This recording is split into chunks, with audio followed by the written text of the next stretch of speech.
do two things. We're going to bring in an audio file that's really a narration that goes with the 4 slides. And in class we talked about we really should have that audio file saved out in 4 different files for the 4 different slides. Well, I discovered a method earlier this week on how to have Captivate do that. I didn't realize you could do this. So I'm going to show you that. But before I do that, I'm going to import the audio into the library. And I'm going to take you over to Adobe Audition, which is part of the Creative Cloud, so that we can sweeten or enhance that audio possibly. So I'm going to pick Edit My Audio. I'm going to import it here. Okay. So I'm bringing this file into Captivate here. It's the file right here called Edit My Audio. What I'm going to do is I'm going to right click on this and I'm going to take it down and I'm going to say Edit With. And now if I was on a Windows machine, I would locate my hard drive, I'd locate my program folder, and then I'd locate the folder holding Adobe Audition. Here on my Mac, I'm going to go to my hard drive, I'm going to go to Applications, I'm going to go to Adobe Audition, the folder, I'm going to double click on the app, Adobe Audition. So that links this edit portion to that Captivate. It brings the file in here. Now, if you've never been here, you'd be greatly intimidated, but kind of watch these basic steps and you'll be fine. I'm going to go over to the upper left where it says EDI1 Wave. That's actually the file that we need to work with that was linked to back in Captivate. I'm going to right click on that. I'm going to turn it into a multi-track session here. And when I do that, I'm going to give this the name of MKL, we'll say 5. I'm going to click on my Browse button here, and I'm going to go to my downloads. I'm going to find my Captivate folder. I'm going to go into my audio folder, and I'm going to choose this as the path where I want to save this in a few minutes after I sweeten it. I'm going to click OK. So now over on the right side, now Essential Sound panel is active. And now I'm going to assign the tag what kind of audio this is. Well, it's dialogue. And over here, there's just lots of things I can change and adjust and so on and so forth. The first thing I'm going to do is because I picked as dialogue, it says it here, I have a preset.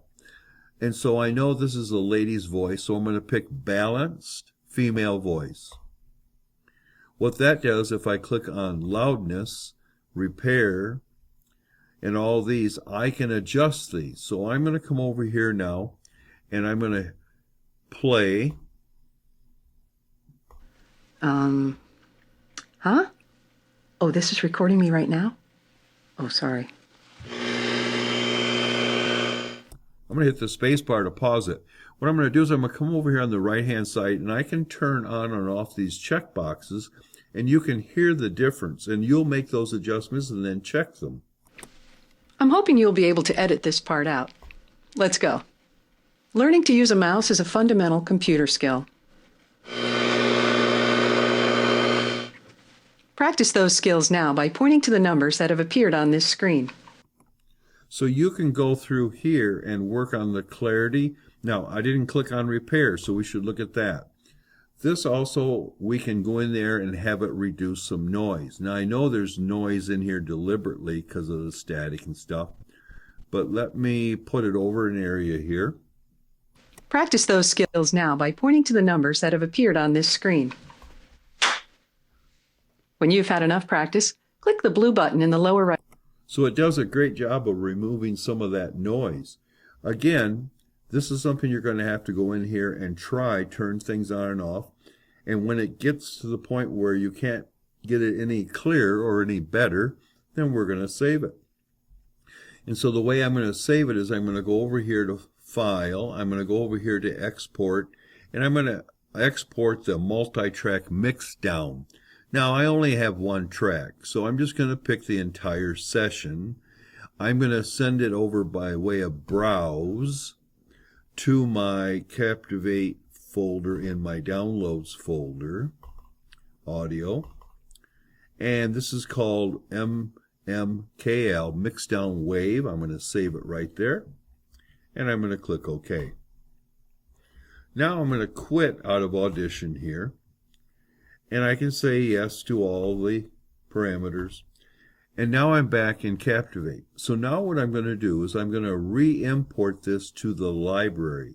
I'm going to click on the little icon with a folder. I'm going to go to my Downloads folder. I'm going to find my Captivate data. I'm going to find my audio.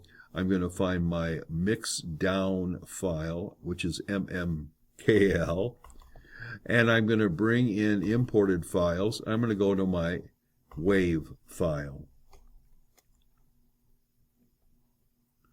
So now this file is being brought in. This is one that's been improved.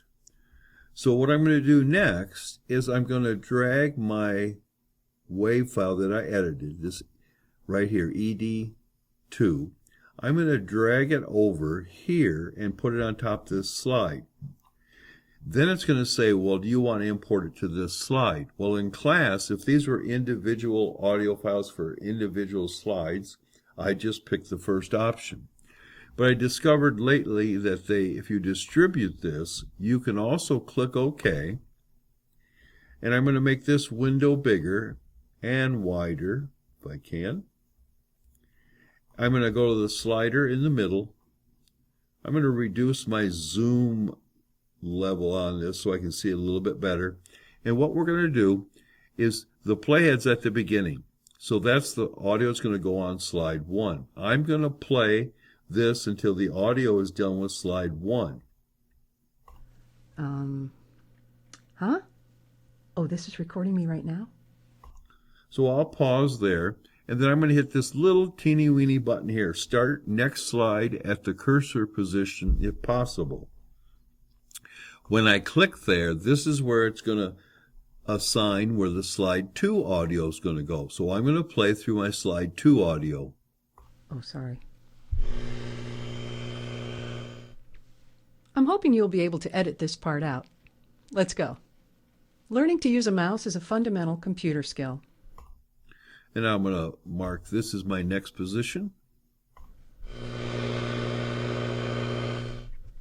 Practice those skills now by pointing to the numbers that have appeared on this screen. And I'll mark this as my 4th position. Now, the truth be known, we probably should have taken out these nasty areas here, like this one. So I can still probably do that. I'll highlight it here, and I'm going to trash can it. There's this clap here. I'm going to insert some silence over that. So it's actually divided up this audio. Now, does this mean it made 4 separate audio files for me to put on 4 individual slides? Well, cross your fingers. Let's see. Save, close, and over here, recording, clip 1, 2, 3, and 4. So if I go over here and reduce my view again, oh, I can see it. I don't even have to put it on there. It looks like it's already there. Can this be true? Huh? Oh, this is recording me right now? Oh, let's try number 2. Oh, sorry. I'm hoping you'll be able to edit this part out. Let's go. And 3. Practice those skills now. Whoa. Some of these weird noises you're hearing over and above the narration are actually sounds that have been applied or imported to specific objects, especially here on slide 2. I'm pretty sure that from memory the crashing sound at the beginning was assigned to this rollover. Let me play it again here. Oh, sorry. Yeah. So I removed that. But here's the key thing. We were able to go in there and distribute the audio across the slides. It automatically made 4 separate files. So this is great. I didn't realize you could bring the whole long file in, drag it on top of the first slide, and then ask to distribute it, and then assign the areas to specific slides, and then it would automatically divide it up. So this is fantastic. So this is just a rough overview of this. I wanted you to know about this. If you have any questions at all, just drop me an email, mark@easelsolutions. Thanks for listening.